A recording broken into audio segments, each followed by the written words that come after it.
Finally আমরা অনেক কষ্টের পর বিষ্ণুপুর পৌঁছে গেলাম। আর এসেই আমরা প্রথমে দেখলাম এটা হচ্ছে পাথরের রথ, অনেক অনেক অনেক বছর আগেকার। তারপরে চলে এলাম একটা গেটে। এখানে বেশিরভাগই হচ্ছে মন্দির, অনেক অনেক অনেক রকমের মন্দির আছে, রাধাকৃষ্ণ মন্দির আছে, আরও অনেক রকমের মন্দির আছে। ছেলেকে হেঁটে যেতে হচ্ছে বলে ওর মুখটা দেখো, একটু মনটা খারাপ হয়ে গেছে। তারপর আমরা খেলাম আইসক্রিম। বাইরে বেরোবো আর আইসক্রিম খাবো না তা কী করে হয়, সবার আগে আইসক্রিম খেতে হবে তাই না।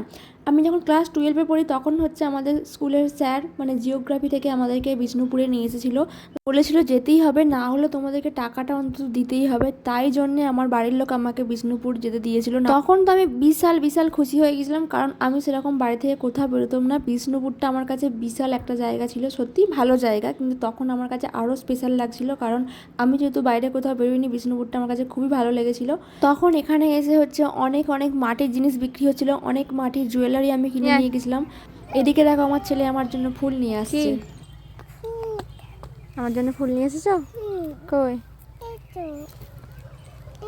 Thank you. আরও ফুল নিয়ে আসছো? ওকে।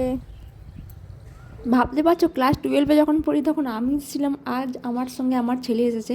আর এই দেখো এটা হচ্ছে রাসমঞ্চ, এখানে হচ্ছে রাধাকৃষ্ণের রাসমঞ্চ। এটা খুব সুন্দর জায়গা, পুরো মেন জায়গা বলতে এটাই হচ্ছে রাসমঞ্চটা।